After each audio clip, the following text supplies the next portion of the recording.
मुझे एक बहुत ही मुत्तकी और परहेजगार शख्स के जनाजे में शामिल होने का शर्फ बख्शा गया। वो मेरा अजीज दोस्त था। उसको कैंसर जैसी बीमारी ने अपने घेरे में ले लिया था, लेकिन उस जैसा सब्र आजमा और साबित कदम शख्स मैंने अपनी पूरी जिंदगी में नहीं देखा था। वो शदीद तकलीफ में भी अल्लाह का शुक्र अदा करता रहता। मैंने उसे कभी मायूस नहीं देखा। जनाजा अदा करने के बाद मैं दिल हल्का करने के लिए जंगल की तरफ निकल गया। जंगल बहुत पुरसुकून जगह थी। हर तरफ से परिंदों की चहचहाहट की आवाज सुनाई दे रही थी। अल्लाह की कुदरत को सराहता हुआ मैं जंगल के अंदर तक चला गया। अचानक मैंने बहुत सारे दरख्तों के बीच में एक छोटा सा गार देखा। तजस्सुस के मारे मैं उस गार के करीब गया और जो मैंने देखा वो मुझे हैरान कर गया। उस गार में एक बुजुर्ग आदमी ने जाए नमाज बिछाया हुआ था और उस पर वो नमाज पढ़ रहा था। गार के एक तरफ रेहल में कुरान पाक भी रखा हुआ था। मैं उस गार के अंदर दाखिल हुआ और उन बुजुर्ग की नमाज मुकम्मल होने का इंतजार करने लगा। मैंने नोट किया था कि वो बड़े तहम्मुल के साथ नमाज पढ़ रहे थे। उनको नमाज में कोई जल्दबाजी नहीं थी। 10 मिनट के बाद उन बुजुर्ग ने सलाम फेरा। मैंने उन्हें आदाब किया तो उन्होंने बहुत खुश असलूबी से मेरे सलाम का जवाब दिया।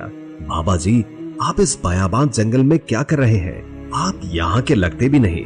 बाबा मुस्कुराए और कहा, मैं शाम का रहने वाला हूँ। इल्म की तलाश में आया हूँ बेटा। बसरा में बहुत बड़े बड़े आलिम दीन बैठे हैं। बस उन्हीं की कुर्बत हासिल करने आया हुआ हूँ और अब इधर का ही होकर रह गया हूँ। बाबा जी, आप इस गार में कैसे गुजारा कर रहे हैं? यानी खाने पीने का इंतजाम कैसे होता है? मैंने बड़े ताज्जुब से पूछा। बस बेटा, मैं पत्ते खाकर गुजारा करता हूँ और तालाब के पानी से प्यास बुझा लेता हूँ। आप मुझे इजाजत दें, मैं आपको 2 वक्त की रोटी फराहम कर दिया करूँगा।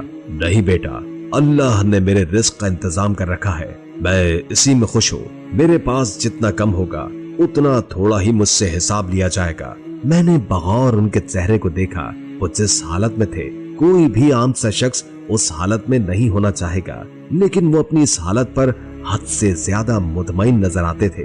मैं इसरार करता हूँ बाबा जी, आपको खाना खिलाकर मुझे सवाब मिलेगा और आप जैसे इंसान के लिए अगर मैं वसीला बनता हूँ तो मेरे लिए भी बहुत फख्र की बात होगी।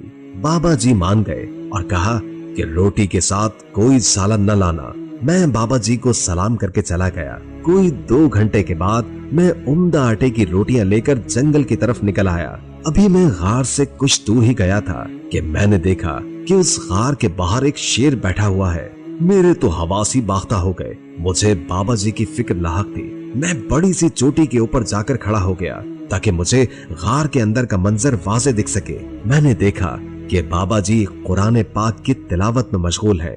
मैंने उनको आवाज दी, बाबा जी, ऐसा भी क्या इबादत में डूबे हुए हैं कि अपने इर्द गिर्द के हालात से ही बेखबर है? आपके गार के बाहर शेर बैठा हुआ है। बाबा जी ने गार से निकलकर मेरी तरफ देखा और फिर शेर को और कहने लगे, ऐ मेरे रब की मखलूक, अगर तू अल्लाह के हुक्म से यहाँ है और मुझे नुकसान पहुँचाने आया है तो मैं तुझे नहीं रोक सकता, और अगर ऐसा नहीं है तो तेरे लिए बेहतर है कि तू यहाँ से चला जा। वो शेर खुर्राया और फिर जंगल के दूसरी तरफ भाग गया। मैं ये सब देखकर बहुत मुतासिर हुआ और फिर रोटियां लेकर बाबा जी के पास गया। बाबा जी रोटियां देखकर रोने लगे और हाथ बुलंद करके अल्लाह ताला से दुआ करने लगे, ऐ रब्बे कायनात, इस पूरी कायनात के खालिक, अगर तू इस नाचीज की टूटी फूटी इबादत को कबूल फरमाता है तो मुझे अभी मौत दे दे।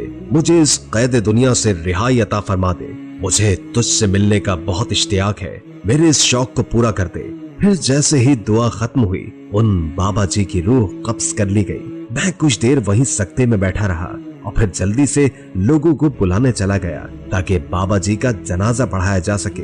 जब मैं कुछ लोगों को लेकर आया तो बाबा जी उस गार में मौजूद थे ही नहीं। हम वहाँ शाम तक बाबा जी की लाश को तलाश करते रहे, लेकिन फिर थकार कर सब वापस चले गए। रात को ख्वाब में मैंने उन्हीं बाबा जी को देखा। उन्होंने सफेद पोशाक पहनी हुई थी, चेहरे पर नूर था। ऐ बंदे, तुम फिक्र न करो, मेरे रब ने मुझे अपने पास बुला लिया है और मुझ पर अपनी रहमत की है। बच्चे, मेरी एक बात याद रखना, जब भी मदद की जरूरत पड़े तो अल्लाह के सिवा किसी को ना पुकारना। वो मुश्किल में डाले तो उससे मायूस मत होना, बल्कि उसकी आजमाइश पर पूरा उतरना। अपने गुनाहों की माफी मांगो। ये दुनिया आजमाइश का है। अबदी जिंदगी तो मरने के बाद वाली है।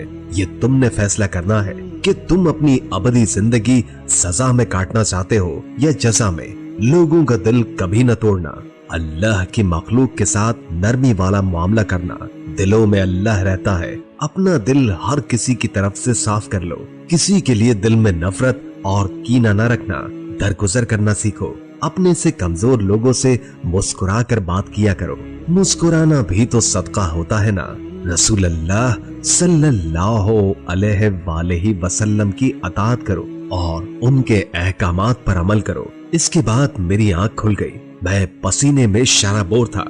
मेरे दिल की धड़कन बहुत तेज थी। मैंने बाबा जी की बातों को दोबारा जहन में दोहराया और उसी वक्त तहिया कर लिया कि मैं अपनी जिंदगी इस्लाम के मुताबिक गुजारने की कोशिश करूंगा, क्योंकि मुझे अल्लाह ताला की खुशनुदी हासिल करनी है। दोस्तों, हमें हर हाल में अल्लाह ताला का शुक्रगुजार बनना चाहिए। इंसान हमेशा दुनिया की दौलत समेटने में लगा रहता है और उसमें इतना मगन हो जाता है कि आखिरत की दौलत समेटने का याद ही नहीं रहता। अल्लाह ताला हम सबको हिदायत अता फरमाए, आमीन। दोस्तों, वीडियो अच्छी लगी हो तो लाइक करके शेयर कर दें, क्योंकि अच्छी बात आगे पहुंचाना सदका होता है। इससे आपकी भी इस्लाह होगी और दूसरों की भी। और कोई अच्छा सा कमेंट कर दे, इससे हमारी भी हौसला अफजाई होती है। और अगर आपकी कोई खास ख्वाहिश है तो उससे भी हमें जरूर आगाह कीजिएगा। अल्लाह ताला हम सबको अपनी हिफ्ज़ व अमान में रखे। जज़ाकल्लाह।